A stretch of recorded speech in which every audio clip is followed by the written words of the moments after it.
Quarto boqueirão. O sítio de Quaresma, em Curuzu, voltava aos poucos ao estado de abandono em que ele o encontrara. A erva daninha crescia e cobria tudo. As plantações que fizera tinham desaparecido na invasão do capim, do carrapicho, das urtigas e outros arbustos.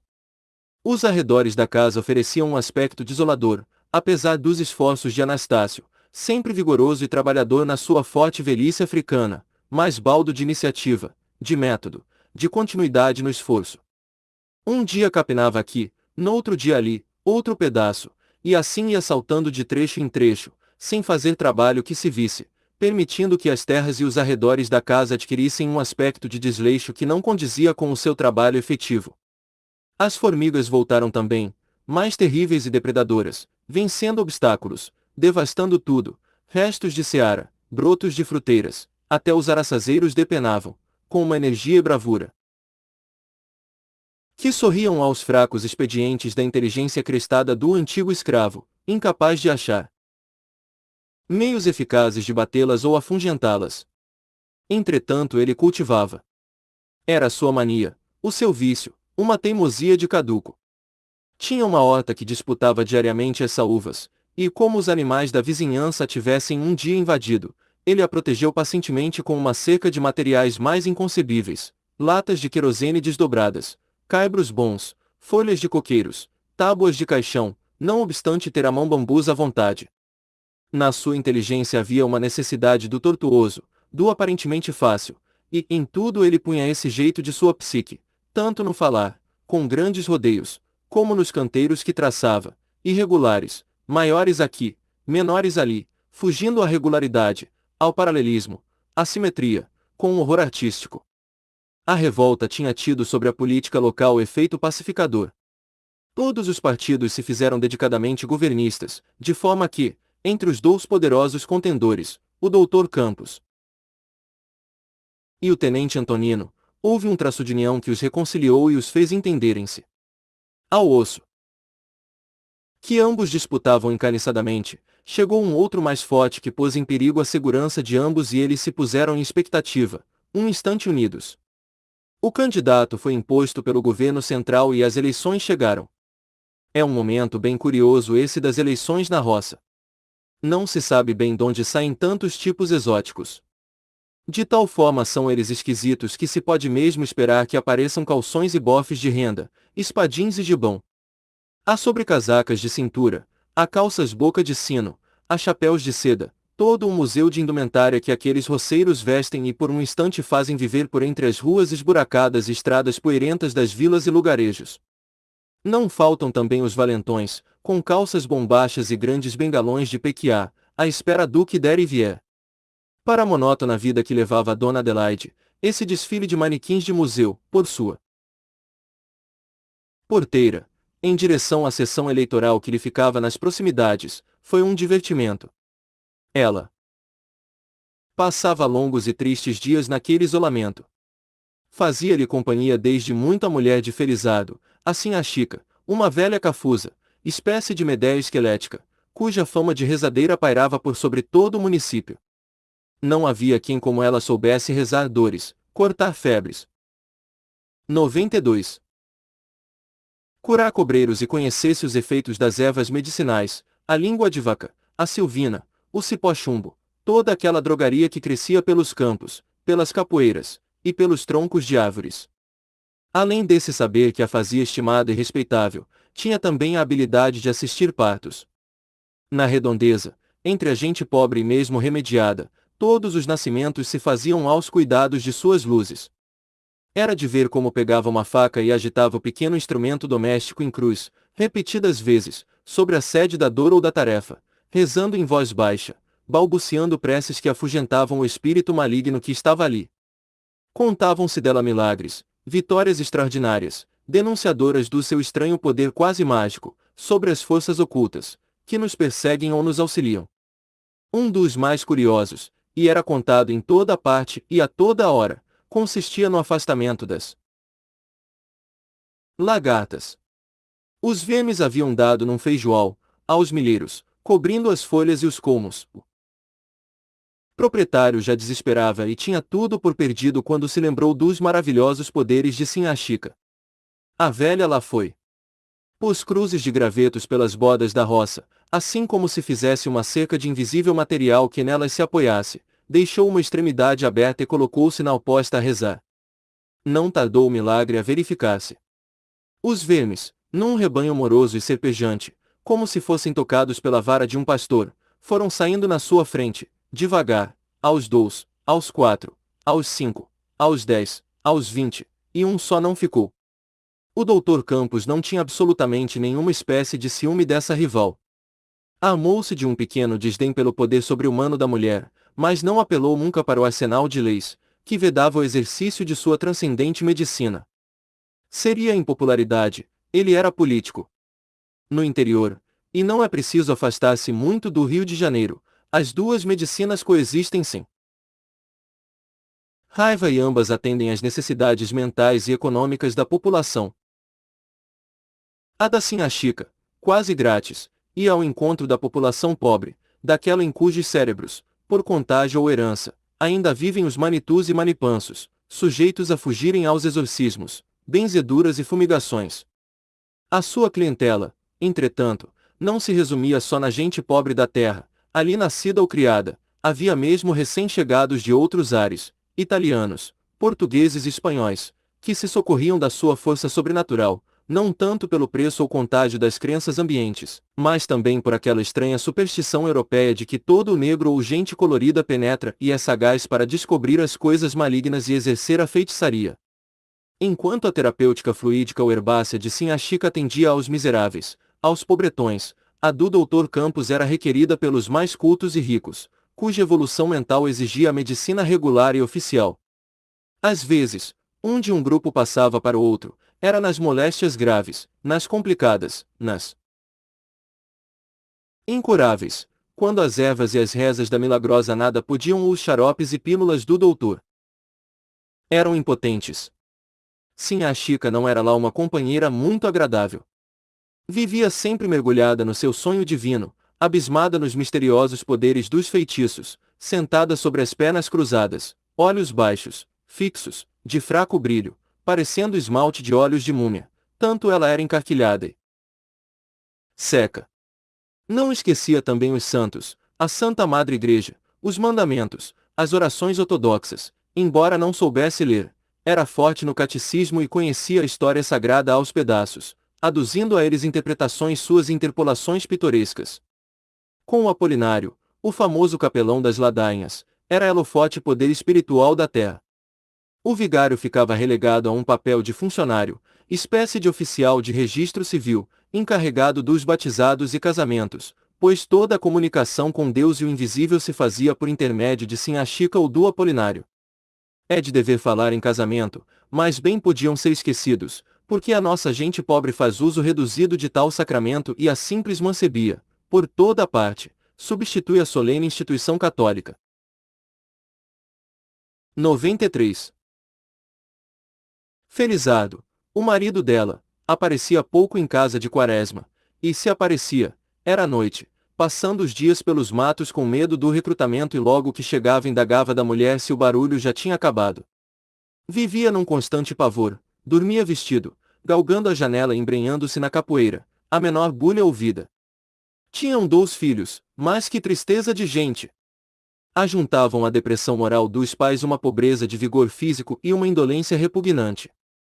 Eram 2 rapazes, o mais velho, José, orçava pelos 20 anos, ambos inertes, moles, sem força e sem crenças, nem mesmo a da feitiçaria, das rezas e benzeduras, que fazia o encanto da mãe e merecia o respeito do pai.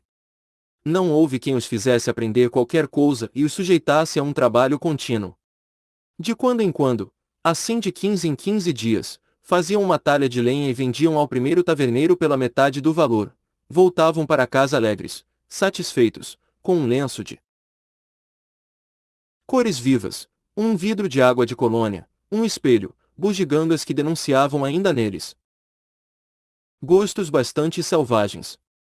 Passavam então uma semana em casa, a dormir ou perambular pelas estradas e vendas, à noite, quase sempre nos dias de festa e domingos, saíam com a harmônica, a tocar peças, no que eram exímios, sendo a presença deles muito requisitada nos bailes da vizinhança.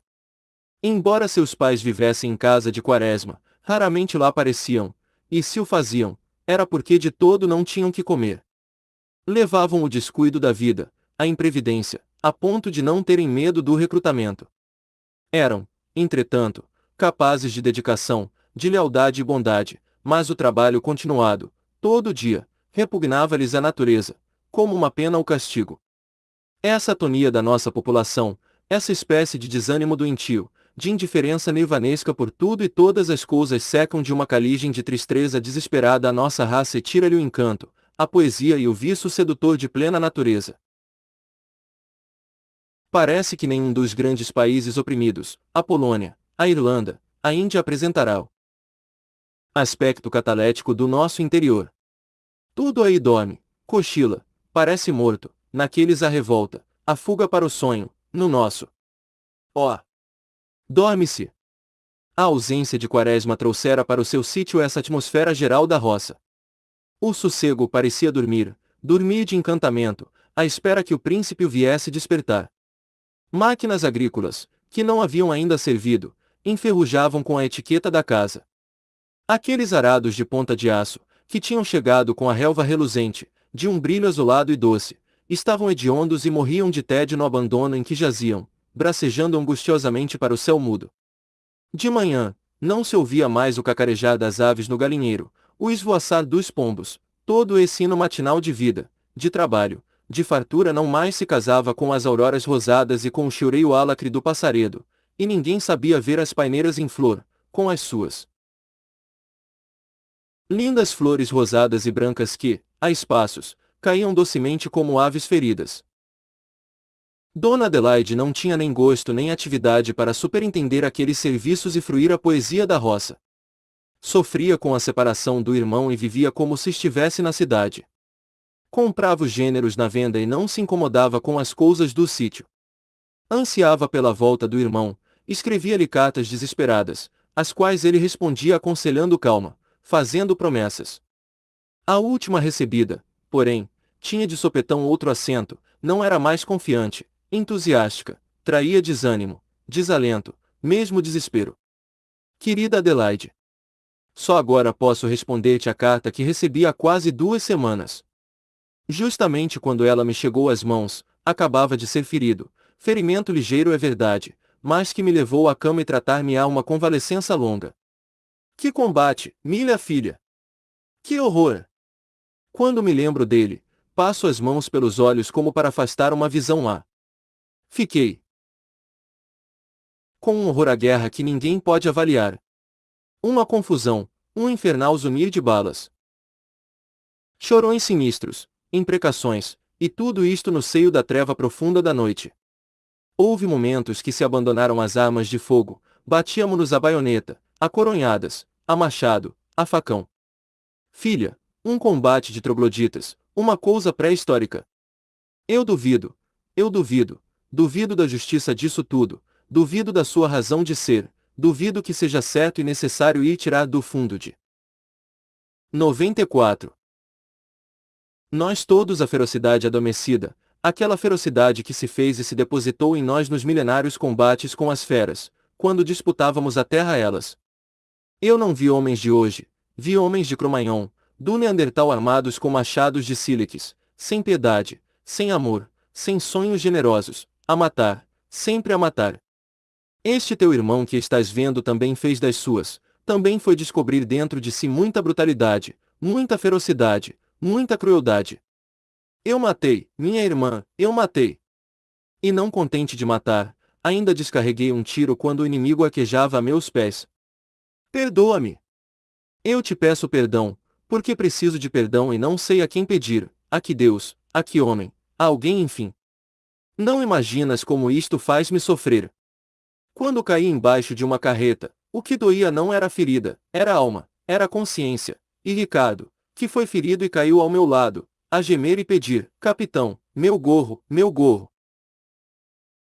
Parecia que era o meu próprio pensamento que ironizava o meu destino. Esta vida é absurda e ilógica, eu já tenho medo de viver, Adelaide. Tenho medo, Porque não sabemos para onde vamos, o que faremos amanhã, de que maneira havemos de nos contradizer de sol para sol. O melhor é não agir, Adelaide, e desde que o meu dever me livre destes encargos, irei viver na quietude mais absoluta possível, para que do fundo de mim mesmo ou do mistério das coisas não provoque a minha ação o aparecimento de energias estranhas à minha vontade, que mais me façam sofrer e tirem o doce sabor de viver. Além do que, penso que todo este meu sacrifício tem sido inútil.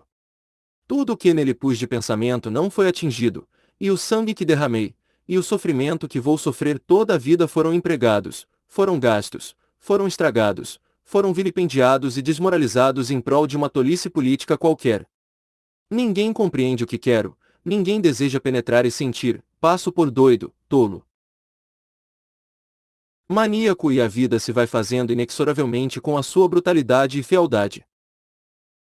Como Quaresma dizia na carta, o seu ferimento não era grave, era, porém, delicado e exigia tempo para uma cura completa e sem perigos. Ricardo, fora ferido mais gravemente. E se o sofrimento de Quaresma era profundamente moral, o de coração dos outros era físico e não se cansava de gemer e imprecar contra a sorte que o arrastara até a posição de combatente. Os hospitais em que se tratavam estavam separados pela baía, agora intransponível, exigindo a viagem de uma margem a outra bem 12 horas por estrada de ferro. Tanto na ida como na volta, ferido como estava, Quaresma passará pela estação em que morava. O trem, porém, não parava, e ele se limitou a deitar pela portinhola um longo e saudoso olhar para aquele seu sossego, de terras pobres e árvores velhas, onde sonhara repousar calmamente por toda a vida. Entretanto, o lançara na mais terrível das aventuras. E ele perguntava de si para si, onde, na terra, estava o verdadeiro sossego, onde se poderia encontrar esse repouso de alma e corpo, pelo qual tanto ansiava, depois dos sacolejamentos por que vinha passando, onde? E o mapa dos continentes, as cartas dos países, as plantas das cidades, passavam-lhe pelos olhos e não viu, não encontrou um país, uma província, uma cidade, uma rua onde houvesse. A sua sensação era de fadiga, não física, mas moral e intelectual. Tinha vontade de não mais pensar, de não mais amar, queria, contudo, viver, por prazer físico, pela sensação material pura e simples de viver. Assim, convalesceu longamente, demoradamente, melancolicamente, sem uma visita, sem ver uma face amiga. Corleone e família se haviam retirado para fora, o general, por preguiça e desleixo, não viera vê-lo. Vivia só, envolvido na suavidade da convalescença, a pensar no destino, na sua vida, nas ideias e mais que tudo nas suas desilusões. Entretanto, a revolta na Bahia chegava ao fim, toda a gente já pressentia isso e queria esse alívio. O almirante e Albernaz, ambos pelos mesmos motivos, observavam esse fim com tristeza. O primeiro via fugir o seu sonho de comandar uma esquadra e a consequente volta para o quadro, e o 95. General sentia perder a sua comissão, cujos rendimentos faziam de forma tão notável melhorar a situação da família. Naquela manhã, bem cedo, Dona Maricota acordara o marido: Chico, levanta-te. Olha que tens que ir à missa do senador Clarimundo. Ouvindo a recomendação da mulher, Albernaz ergueu-se logo do leito. Era preciso não faltar. A sua presença se impunha e significava muito. Clarimundo fora um republicano histórico, agitador, tribuno temido, no tempo do Império, após a República, porém, não apresentará aos seus pares do Senado nada de útil e benfazejo. Embora assim, a sua influência ficará sendo grande, e, com diversos outros, era chamado Patriarca da República.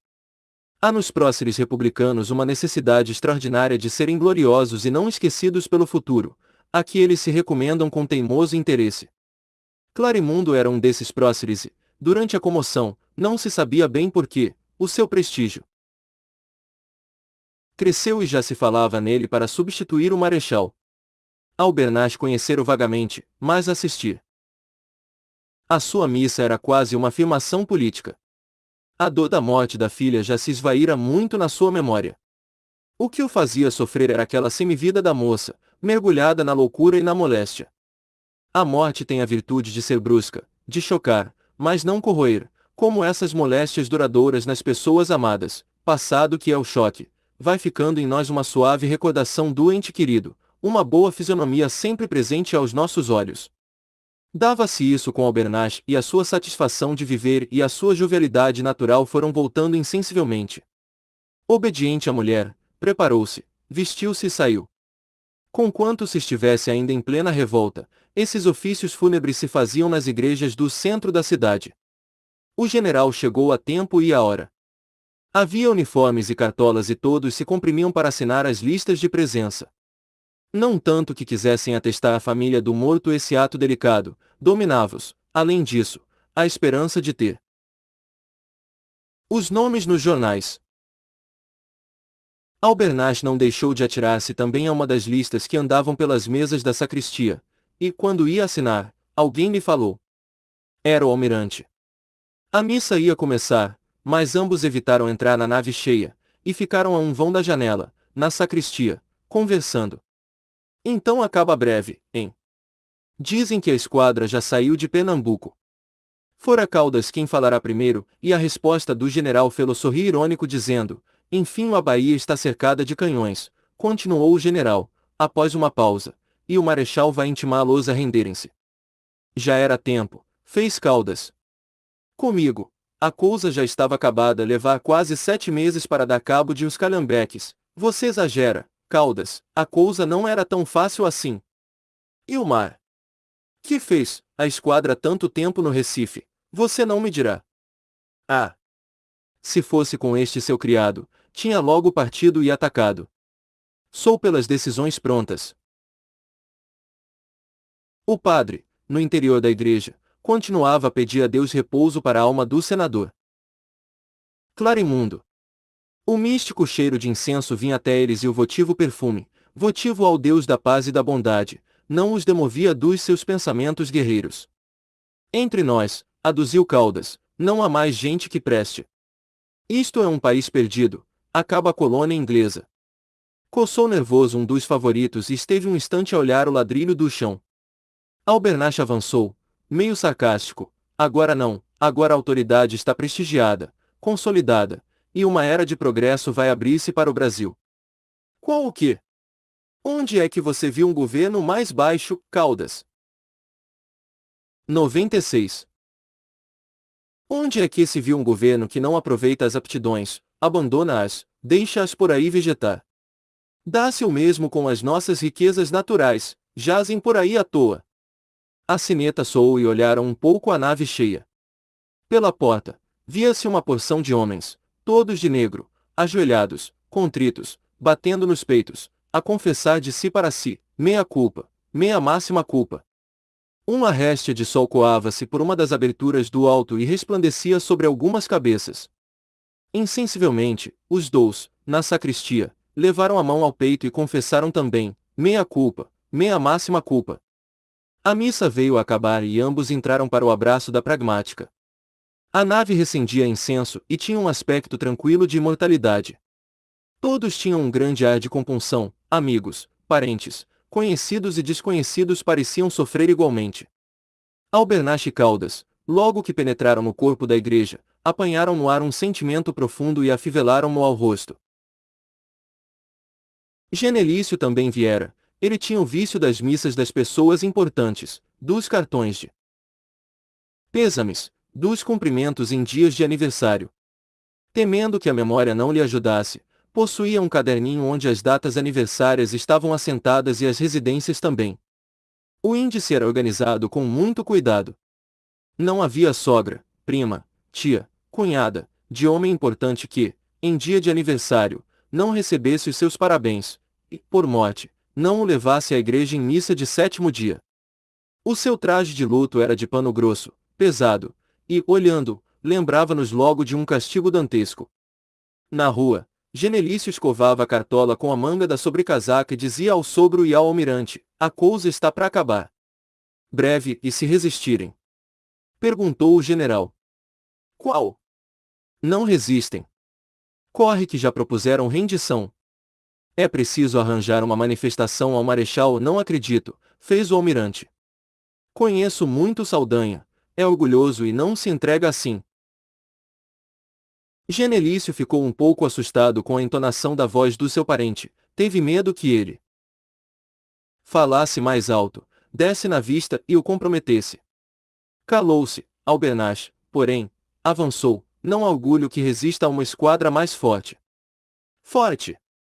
Uns calhambeques, homem! Caldas continha a custo a fúria que lhe ia n'alma. O céu estava azul e calmo. Havia nele nuvens brancas, leves, esgarçadas, que se moviam lentamente, como velas, naquele mar infinito.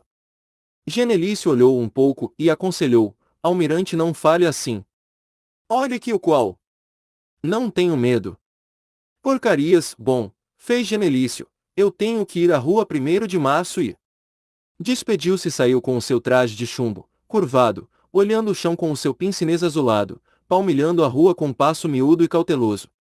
Albernaz e Caldas ainda estiveram conversando um tempo e se despediram sempre amigos, cada um com o seu desgosto e a sua decepção. Tinham razão, a revolta veio acabar daí a dias. A esquadra legal entrou, os oficiais revoltosos se refugiaram nos navios de guerra portugueses e o Marechal Floriano ficou senhor da Bahia. No dia da entrada, acreditando que houvesse canhoneio, uma grande parte da população abandonou a cidade, refugiando-se nos subúrbios, por baixo das árvores, na casa de amigos ou nos galpões construídos adrede pelo Estado. Era de ver o terror que se estampava naquelas fisionomias, a ânsia e a angústia também. Levavam trouxas, samburás, pequenas malas, crianças de peito, a chorar, o papagaio querido, o cachorro de estimação, o passarinho que de há muito quebrava a tristeza de uma casa pobre. 97. O que mais metia medo era o famoso canhão de dinamite, do Niterói, uma espalhafatosa invenção americana, instrumento terrível, capaz de causar terremotos e de abalar os fundamentos das montanhas graníticas do Rio. As crianças e as mulheres, mesmo fora do alcance de seu poder, temiam ouvir o seu estrondo. Entretanto, esse fantasma Yankee, esse pesadelo, essa quase força da natureza, foi morrer abandonado num cais, desprezado e inofensivo.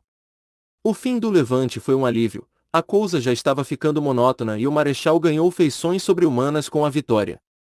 Quaresma teve alta por esse tempo, e uma ala de seu batalhão foi destacada para guarnecer a Ilha das Enxadas. Inocêncio Bustamente continuava a superintender o corpo com muito zelo, do interior do seu gabinete, na estalagem condenada que lhe servia de quartel. A escrituração estava em dia e era feita com a melhor letra. Policarpo aceitou com repugnância o papel de carcereiro, pois na Ilha das Enxadas estavam depositados os marinheiros prisioneiros. Os seus tormentos d'alma mais cresceram com o exercício de tal função. Quase os não olhava, tinha vexame, piedade e parecia-lhe que dentre eles um conhecia o segredo de sua consciência. De resto, todo o sistema de ideias que o fizera meter-se na guerra civil se tinha desmoronado. Não encontrara o Sully e muito menos o Henrique IV. Sentia também que o seu pensamento motriz não residia em nenhuma das pessoas que encontrara. Todos tinham vindo ou com pueris pensamentos políticos, ou por interesse, nada de superior os animava. Mesmo entre os moços, que eram muitos, se não havia baixo interesse, existia uma adoração fetística pela forma republicana, um exagero das virtudes dela, um pendor para o despotismo que os seus estudos e meditações não podiam achar justo. Era grande a sua desilusão. Os prisioneiros se amontoavam nas antigas salas de aulas e alojamentos dos aspirantes. Havia simples marinheiros, havia inferiores, havia escreventes e operários de bordo. Brancos, pretos, mulatos, caboclos, gente de todas as cores e todos os sentimentos, gente que se tinha metido em tal aventura pelo hábito de obedecer, gente inteiramente estranha à questão em debate, gente arrancada à força aos lares ou à calaçaria das ruas, pequeninos, tenros, ou que se haviam alistado por miséria, gente ignara, simples, às vezes cruel e perversa como crianças inconscientes, às vezes, boa e dócil como um cordeiro, mas, enfim, gente sem responsabilidade, sem anseio político, sem vontade própria, simples automatos nas mãos dos chefes e superiores que a tinham abandonado à mercê do vencedor. De tarde, ele ficava a passear, olhando o mar. A viração soprava ainda e as gaivotas continuavam a pescar. Os barcos passavam. Ora eram lanchas fumarentas que lá iam para o fundo da baía, ora pequenos botes ou canoas, roçando carinhosamente a superfície das águas, pendendo para lá e para cá, como se as suas alvas velas enfunadas quisessem afagar a espelhenta superfície do abismo. Os órgãos vinham suavemente morrendo na violeta macia, e o resto era azul, um azul imaterial que inebriava, embriagava, como um licor capitoso. Ficava assim um tempo longo, a ver, e quando se voltava, olhava a cidade que entrava na sombra, aos beijos sangrentos do ocaso. A noite chegava e Quaresma continuava a passear na borda do mar, meditando, pensando, sofrendo com aquelas lembranças de ódios, de sangueiras e ferocidade. A sociedade e a vida pareceram-lhe coisas horrorosas, e imaginou que do exemplo delas vinham os crimes que aquela punia, castigava e procurava restringir. Eram negras e desesperadas, as suas ideias, muita vez julgou que delirava.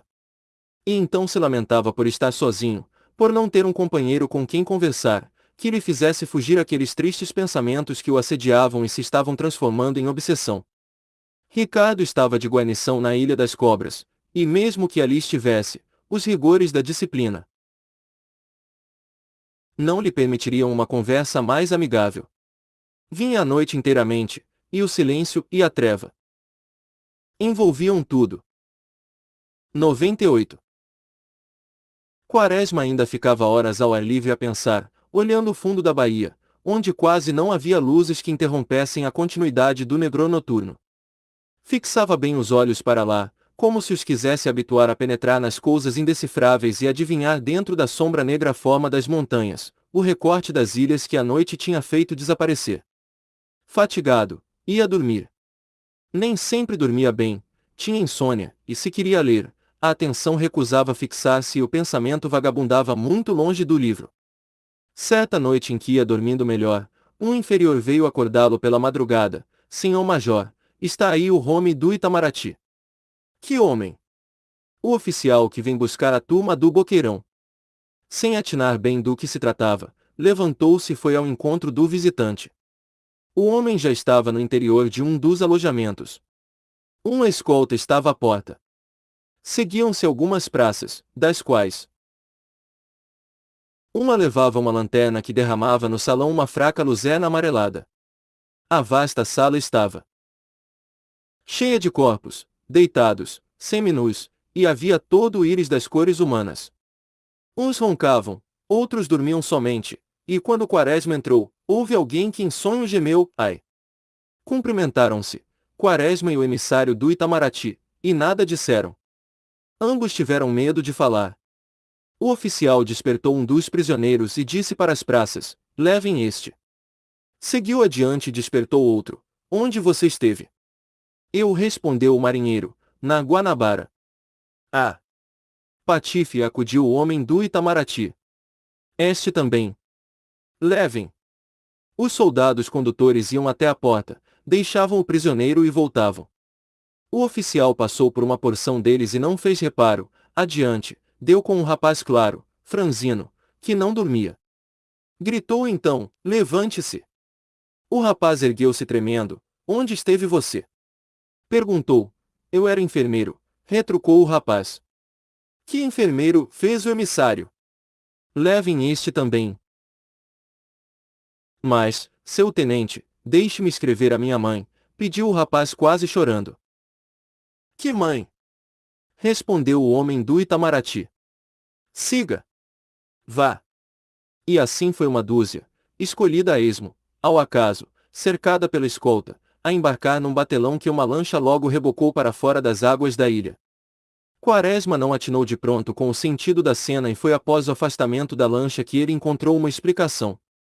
Não deixou de pensar então por que força misteriosa, por que injunção irônica ele se tinha misturado em tão tenebrosos acontecimentos, assistindo ao sinistro alicerçar do regime. A embarcação não ia longe. O mar gemia demoradamente de encontro às pedras do cais. A esteira da embarcação estrelejava fosforescente. No alto, num céu negro e profundo, as estrelas brilhavam serenamente. A lancha desapareceu nas trevas do fundo da baía. Para onde ia? Para o Boqueirão.